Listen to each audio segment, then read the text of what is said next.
pessoal, de volta com o Semicast. Ricardo, como é que você tá? Estamos aqui, Carlinhos. Ricardo, sobre o JHC pairam muitas dúvidas, mas... Só dúvidas, né? mas uma certeza, a saída do PL. É.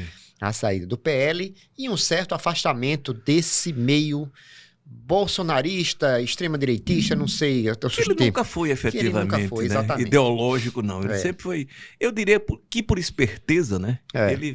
Como podia ter ido para o outro cenário também? Então, se ele vai ser candidato a governador ou não, a gente ainda não sabe nesse dia que estamos gravando, né? Tem várias pessoas falando, várias coisas, mas a gente não sabe. Mas a verdade é que mesmo ele sendo candidato a governador, esse meio bolsonarista, extrema-direitista, ele fica órfão, fica sem um candidato para chamar de seu, assim, carimbado. Né? Apesar do Cabo Bebeto, numa entrevista, ter dito que o PL vinha de chapa completa, de governador e tudo mais. Você pode botar qualquer um. Leonardo Dias pode ser candidato a governador, por que não, né? Exatamente, mas o Cabo Pode Bebeto... ser até presidente da República. eu estou discorrendo aqui... Pode ser até secretário da ONU. Pode ser tudo, né? Então, mas eu estou discorrendo aqui sobre fatos, né? Sobre o que o Cabo Bebeto falou. E aí, meu questionamento é muito simples. Como é que fica Flávio Bolsonaro e a família Bolsonaro sem um palanque aqui em Alagoas? Realmente isso importa? Eu não diria que ele vai ficar sem um palanque, não, né? Pelo menos, por exemplo, o candidato ao Senado, eles vão ter, que é o Alfredo Gaspar, que este sim é um cara identificado ideologicamente com o grupo dos Bolsonaro, né? E, enfim, com a direita e com a extrema-direita, e que será candidato ao Senado, vai ser candidato sim ao Senado, ele tem reiterado isso, que é o objetivo dele. Se mudar, eu não imagino que vai mudar, mas que não seria para ser deputado federal de novo. Mas fato concreto e objetivo, esse palanque o Bolsonaro vai ter aqui. Agora, ainda que não tivesse, a gente vai lembrar 2018, o Bolsonaro ganhou aqui em Maceió, perdeu em Alagoas, né? Perdeu por pouco, diga-se passagem, como em 2022, né? Sem ter um palanque forte do bolsonarismo. Não se pode dizer, por exemplo, que JHC foi o palanque de Bolsonaro e 2022 não foi. Não, né? não. Ele era já prefeito de Maceió, né? Mas ainda assim não era o palanque do Bolsonaro. Enfim, foi para o segundo turno ali, mas essa turma se mobiliza hoje, se conecta pelas redes sociais, mudou completamente, Carlinhos. E a gente precisa entender essa comunicação. Você já não precisa de uma liderança local, né, para ter, enfim, uma candidatura forte para o governo do Estado ou para o Senado mesmo, né? E com um candidato a presidente da República. Não precisa. Essa turma vai se mobilizar do mesmo jeito, vai ter palanque, vai ter mobilização, vai ter movimento nas ruas, vai ter passeata, vai sim. Você tem hoje essa organização dos bolsonaristas aqui, ela se dá, repito, principalmente pelas redes sociais, com esse discurso, tem o discurso do ódio, tem esse discurso da Deus, Pátria e Família, que é uma grandíssima bobagem, né? É o discurso do fascismo da década de 1920 na Itália, né? Da Alemanha nazista da década de 1930, aqui, enfim, da época do Plínio Salgado, né? Os integralistas também, Deus, Pátria e Família. Ou seja, é um discurso que se repete, e a gente sabe que é vazio, porque é hipócrita. Basicamente é um discurso hipócrita.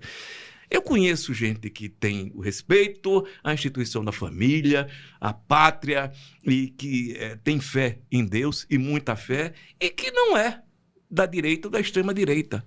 Quer dizer, não são esses valores pertencentes ao bolsonarismo. Eu falo especificamente, quando esse discurso ele permeia principalmente as redes sociais ou essas mobilizações, né, da chamada direita, você pode observar que o que tem de conteúdo ali, né, enfim, hipócrita, é uma grandeza, é uma bobagem. Às vezes o cara que bate na mulher, né, aquela história do filho que chama o pai, manda o pai não sei para onde, né? A gente viu isso e não teve a reação desse povo. Como é que é isso? A família que... É o carioquês. Não, é porque carioca diz muito palavrão, né? Como disse o Cabo Bebeto. Não, gente. Eu duvido. Eu faço aqui essa provocação ao Bebeto, né? Que ele permitisse que o filho dele dissesse isso com ele, né? Ou ao contrário, né? Isso não existe, gente. É o mínimo de respeito. Eu não falo de respeito moralista, não. É porque, de fato, há que se estabelecer uma relação de afeto, e as famílias, elas são formadas pelo afeto. O laço sanguíneo, ele tem importância sim, a gente sabe que tem, mas é o afeto que forma as famílias. Vou sair dessa seara porque ela é muito delicada. Fato concreto e objetivo, essa organização hoje do bolsonarismo, ela se dá pelas redes sociais, grupos profissionais, os médicos, né? Isso é muito notável, né? Os médicos se mobilizam e é interessante ver pela história, né? Já citei aqui, né, a história da Alemanha, né? Da Alemanha nazista. Não estou dizendo que os médicos eram majoritariamente nazistas, mas como eles se mobilizaram, né, em torno do Hitler. E, enfim, era um apelo muito forte na época. Essa coisa do nacionalismo, quando você tem uma crise, né, e o mundo vive permanentemente em crise, ele é muito atraente. E esse discurso contra a corrupção é uma beleza. Ainda que aquele que mais discursa contra a corrupção seja um corrupto, o julgamento do endogrupo, no final das contas, vai passando o pano ali, vai limpando. Não, isso não é assim, o outro lado é pior. É engraçado quando O outro você lado faz... é pior sempre. Sempre Né? bom. Não é engraçado isso? É muito interessante. O que é uma grande bobagem, né? Se a gente usar uma frase popular, o pau que bate em Chico tem que bater em Francisco, né? Aí quando você fala, por exemplo, eu faço um comentário aqui, essa turma bolsonarista é engraçada. Eu faço uma crítica ao JHC, por exemplo, em relação ao Banco Master, aí o cara diz, e o Lula com o INSS? Gente, os dois, no caso específico é o Lulinha, né? Os dois, se são culpados, têm de pagar por isso, independentemente do que sejam, de que lado eles estejam. Vamos deixar de relativizar, porque do meu lado é permitida a corrupção, do outro lado é pior, vai ser sempre pior. Isso é uma grandíssima bobagem e, no final das contas, repito, vai entrar no território da hipocrisia. Bolsonaro ganhou aqui em Maceió em 2018, ganhou em 2022, sem ter um palanque forte no estado de Alagoas, que era o Collor. Era, O Collor. O próprio O Collor, que era um fracasso eleitoral, né? O próprio Rodrigo Cunha tentou aquele episódio do trio elétrico. Não é verdade, porque, né? Então, não era um candidato, não era um candidato a Bolsonaro. Não tem essa identidade, né, do cara ideológico do Bolsonaro, né? Como o JHC não teve. Enfim, fato, gente, concreto e objetivo. Não tem jeito. As eleições para presidente da República, elas hoje navegam particularmente pelas redes sociais e nesses grupos sociais profissionais, como a gente citou aqui, do caso dos médicos, que se conectam pela internet. A grande liderança local, puxadora de voto, não, ela pode até se beneficiar do discurso bolsonarista, mas não vai ser o ponto fundamental para dar um palanque ao Bolsonaro aqui ou em qualquer lugar. Então, eu vou fazer aqui um comentário e depois vou fazer uma provocação. Nesse caso específico, há uma preocupação do Flávio Bolsonaro com a região Nordeste. Houve uma diferença muito grande no Nordeste. Porque o Lula sempre ganha muita facilidade. Então, né? Há uma tendência de uma presença maior do Flávio na região Nordeste. Né? E aí o Flávio viria para Alagoas independente de ter ou não um candidato ao governador. Só o Alfredo bastava. E a minha provocação é o seguinte. Eu tenho essa impressão, não sei se você tem a mesma. Talvez a diferença em Alagoas entre Flávio Bolsonaro e Lula seja ainda maior nessa eleição.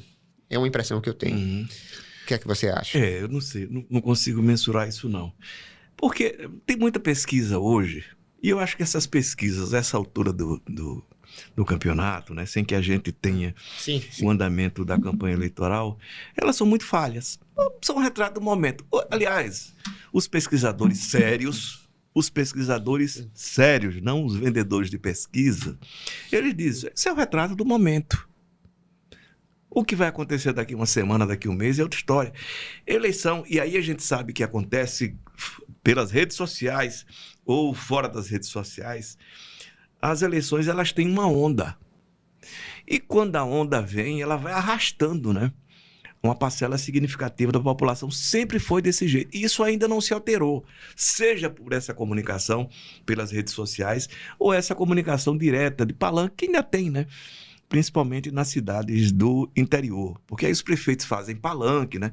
E é engraçado, o que vale muito, vou registrar aqui, é a minha opinião, o que vale muito para deputados estaduais e deputados federais. Os majoritários, não. Claro que tem, por exemplo, os candidatos a senadores, mas governador é engraçado. Eu lembro da eleição do João Lira, em 2006, né? Isso. Para o governo do estado. Repito, muita coisa mudou de lá para cá, mas vamos lá. E o João Beltrão apoiava fortemente, né, o João Lira. Aliás, quase todo mundo apoiava, praticamente Quase toda a ali. Assembleia, né? A Assembleia eram 26 deputados apoiando o João Lira. E era dinheiro para a campanha. Nunca se viu tanto dinheiro numa campanha eleitoral como aquela.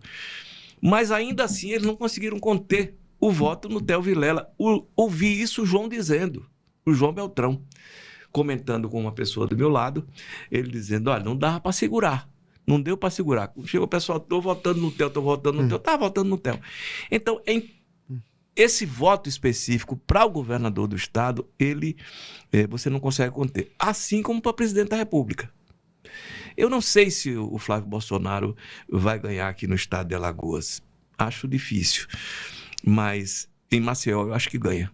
E ganha por conta, se eu pegar o recall, né, das eleições de Bolsonaro em 18 ou em 22.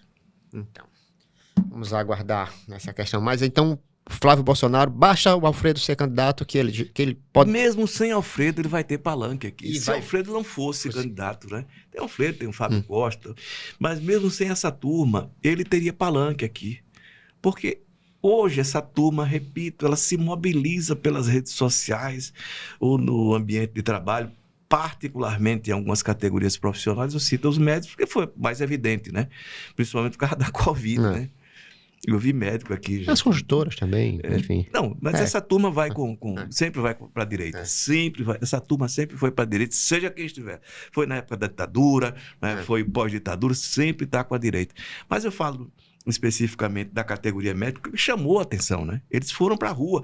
É engraçado, porque eu vi gente ali da minha época, né, de estudante de medicina, que não tinha um pingo de interesse político, né? Uma alienação total, absoluta, e passou a vida toda, né, longe disso. De repente, descobriu-se militante político, e mais do que isso, como a grande solução para o Brasil, o combate à corrupção com a família Bolsonaro. Parece uma piada? Parece. Para qualquer pessoa que, enfim, medianamente informada, é uma piada, mas, enfim, acreditou-se nisso.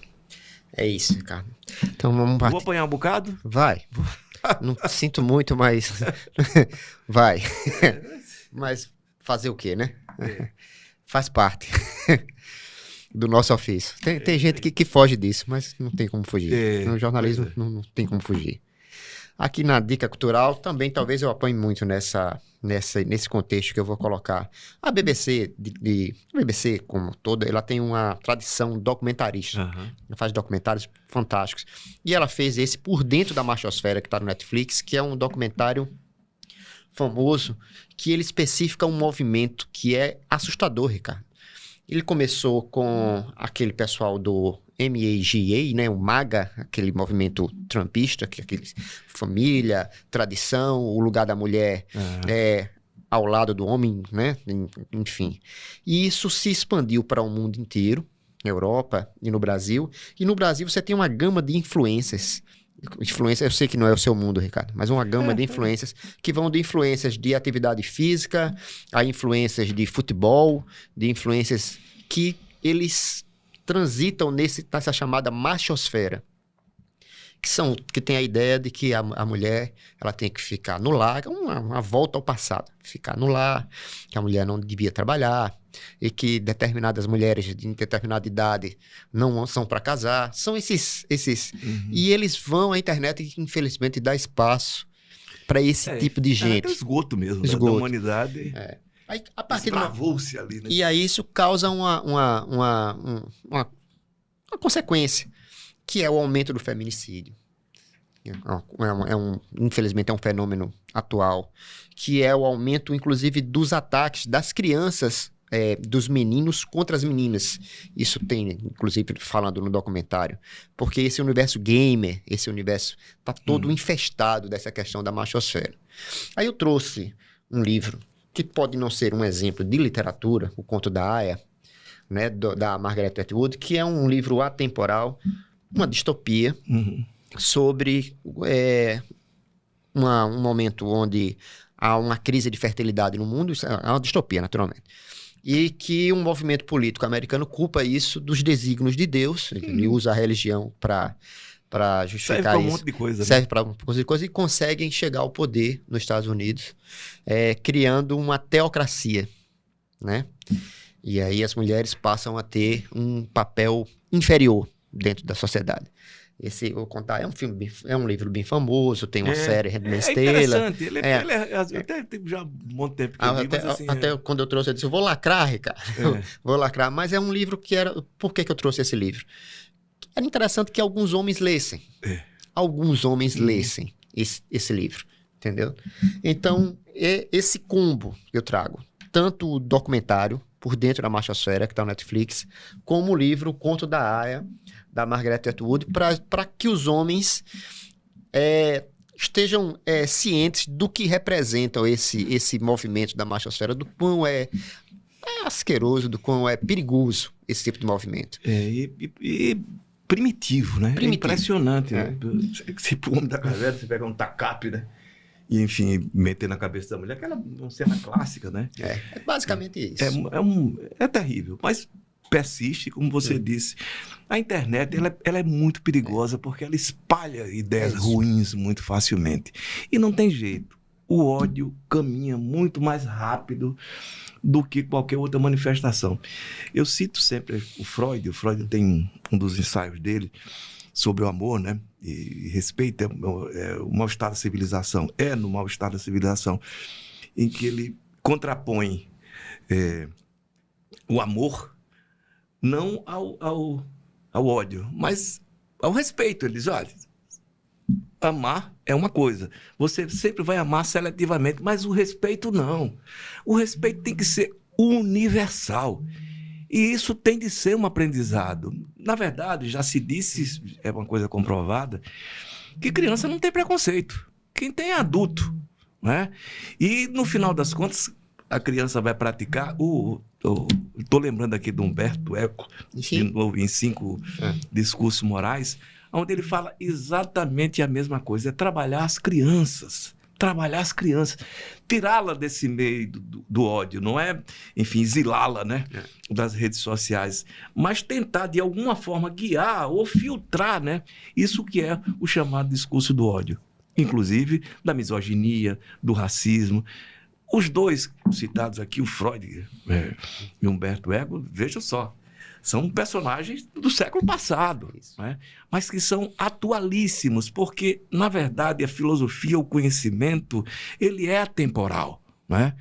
E quando a gente vê esse universo novo, né, que é das redes sociais, na verdade, elas replicam um comportamento que é tão antigo quanto o homem lá na sua origem, né? O homem primitivo, primordial. Gente, o avanço civilizatório se dá exatamente pelo aprendizado do que não se deve fazer. Exatamente. Né?